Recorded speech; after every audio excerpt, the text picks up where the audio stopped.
So on today's Academy lesson, I'm going to bring the magic down to the table. So usually you see this style of magic in close-up shows or maybe a parlor act, but it's magic that's done at the table. I'm going to show you guys two shuffles that are designed to replicate the same sort of style shuffle that you might see done in a casino floor. So usually that's the dovetail shuffle, which is as follows, combined with a little bit of a strip shuffle, which looks a little bit like this. But you see, combining those two things looks like you are trying to emulate that same style of casino shuffling. So you're trying to replicate that same action. Also in this video, I'm going to show you guys how to use that exact same shuffle to control and maintain control of a selected playing card. So the first thing is going to be the actual cards themselves. So you're going to take the cards. You want to make sure that you are on a relatively soft surface like this Taco Bell placement. Usually that works out well.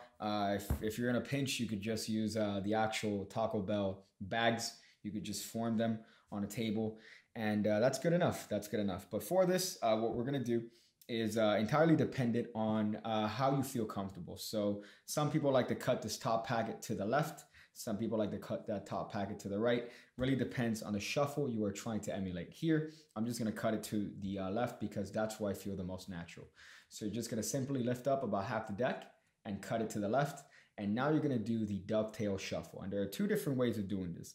One is known as a closed shuffle, and the other one is known as an open shuffle. So usually in a casino, you might see something done like this, which is a closed shuffle. It gets its name because it's in reference to the fact that it's a closed action. An open shuffle looks a little bit like this, where the cards are splaying more openly and you're able to actually see some cards. The reason for the closed shuffle is so no spectator has any opportunity to see any cards. Whereas an open shuffle, a spectator might peek at a card. So typically in a casino, you're not going to see a dealer shuffle the cards in the open style. So let's go over the mechanics here. They're going to be very, very simple. And one of the tips that I wanted to tell you from right off the bat is to make sure that the cards themselves are not under pressure at any point. So what I mean by that is you don't want to use more pressure than you have to. One of the first things that I see people typically do when it comes to learning the shuffle is that they overcompensate and they rough up the cards, and then they have this disgusting corner. It's going to be a very light pressure that's needed in order to actually weave the cards and shuffle them in this style fashion. So once you've cut the cards, the next action is to use your thumbs on the lower left corner and the lower right corner. And all that's going to happen is you're going to riffle both simultaneously. However, you are going to get them adjacent to each other just like this. You're going to lift up both corners and let the cards fall, interchanging each thumb. You're going to work on the pressure. You're going to work on what works for you. However, a light touch is the one that's going to do the best. So once again, you're just going to use your thumbs to riffle up. So from the back, all that's happening is you're using your thumbs to riffle up and letting these two packets interweave with each other, allowing for a uniform riffle and a very, very distinct and thorough shuffle. If you notice, the cards are left pretty much in a similar condition to a faro shuffle. So you have cards that are pretty much being shuffled one after the other. So you're going to have to play with the pressure. You're going to have to play with how much force you're exerting, but the less, the better. And once you get to the position where the corners are shuffled together, you're just going to use your fingers to push it in and finish it off with your middle fingers of both hands to ensure that the deck is square. So that is the dovetail shuffle. And one of the issues that you could have when first doing the shuffle is that you might not riffle the corners deep enough. So what that means is that you're going to have a situation where the cards separate and you're going to try to push the cards together. If that happens to you, then just separate the cards and reshuffle. You don't want to jam the cards together because that's how you're going to damage the cards. So again, the lighter the touch, the better, but you want to make sure that it's an even riffle of the cards. Now after is the table strip shuffle sort of action. And that's simply done by picking the cards up with your right hand, and you are going to just take small packets of cards and drop it on the table. Now initially, when you first learn this, your cards and hands rather are going to start bumping into each other because you're not comfortable with the action. So the way to circumvent that is to start doing this action very slowly initially. You want to start doing this action very slowly initially by taking small packets and cutting it to the table. Then once you get comfortable, you're going to realize that your hands are going to know the distance to separate from each other so that the cards don't hit each other. And then you can develop a little bit of speed and generally make it look like a casino shuffle. So combining these two shuffles, you have essentially the action of a standard riffle shuffle and an overhand shuffle or a Hindu shuffle. So we're going to use these two actions to be combined in a little bit of a control. And the way that works is very, very simple. We're going to have a card picked and touched. In this case, it is the two of diamonds with some paraphernalia on it, apparently. Some two of diamonds with some paraphernalia. And you're going to get a break above the two of diamonds, just like that. So now what's going to happen is that you are actually going to put pressure with your middle finger and your ring finger, because you're going to transfer that break to a long thumb break. So what I mean by that is this action over here. This is going to be the end result of what you're trying to accomplish. Now, the reason for that is because you're going to bring the cards to the table and you're going to shuffle them just like we discussed. However, we're going to transfer that break so it allows us to control the card.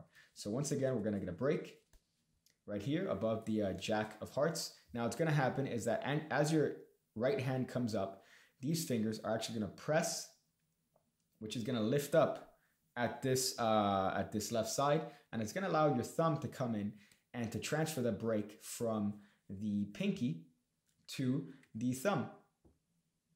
You see that? That's what's going to happen. So this is done as the cards are being placed on a table in order to do a shuffle. So in this case, we'll use a card that actually exists, in this case, the 8 of spades.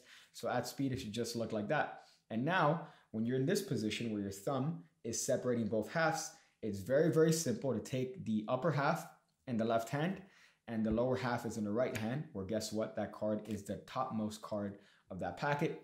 You're going to riffle the cards, making sure that the last card is going to be the right-handed card.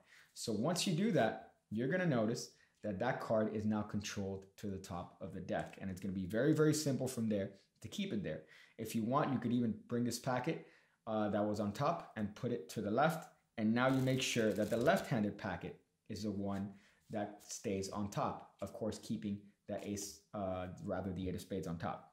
Now, if you want to emulate and do the stripping action as before, it's going to be very, very simple to do that action and still maintain control of the card. So in order to keep this card on top while you're doing the strip shuffle, we're actually going to employ the use of a thumb break to keep that card precisely under our control. It's a very, very simple action.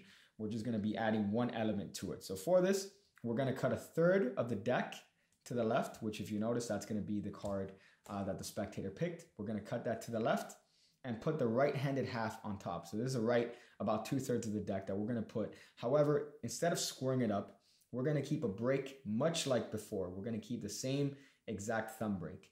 Now, all we need to do is we're going to grab package from the top and drop it on the table just like this, making sure not to affect the break.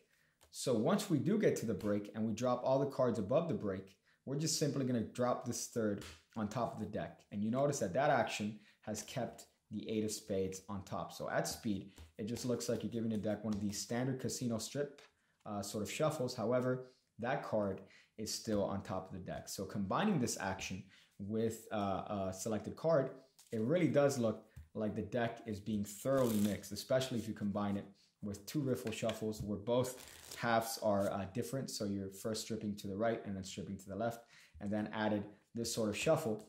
It really does look like the deck is being completely mixed. However, we know better than that. The card is still on top of the deck. So it's a wonderful little action. And if you're trying to keep the magic on the table, it's a wonderful thing to have because you're able to control the card and keep the same style as a sort of casino or a gambling theme. So this is great for those gambling style tricks where you may need to control a card or you may need to control several cards. Now, another thing that you could do with that sort of shuffle is, for example, if we had the aces on top, we could keep them on top. The only difference is that instead of letting the last card fall, we're going to let a chunk fall. So let me explain what I mean there. We're going to shuffle these cards and move the packet to the left. And now we're going to riffle shuffle these cards like before. The only difference is that now we're going to let a quite sizable chunk of cards fall as we finish the shuffle from the left hand. So instead of shuffling through that, we're just going to let that chunk fall so that we know that at least the top stock of cards is preserved. You're going to be able to feel eventually when it comes to 4 cards in specific, but it doesn't have to be precise. You could just let about 8 cards fall from the right hand once you complete the shuffle, and you notice that there's a sizable stock. from the left-handed half that stays on top. And now you could even continue off with the strip shuffle, which is going to allow you to shuffle the cards and still maintain control of those 4 aces. So you're still able to do this gambling style shuffle, even switching packets. Right now it is on the right half, and then end it with this casino style strip shuffle and still maintain control over those aces in a way that doesn't look like you should have any control whatsoever. So that is just some table basics. I hope you guys appreciated that, and I hope you guys learned something from that, because sometimes a trick, you want to maintain a theme, and in this case the theme is a gambling style aesthetic. So you typically don't see shuffles like this done in a casino floor, or shuffles like this, or shuffles like this. You typically see shuffles where the cards remain on the table and they stay on the table. So you want to emulate that with these gambling style tricks. So that is today's lesson. I hope you guys enjoyed that. Thank you guys for being members of the Academy, and I hope to see you on the next one.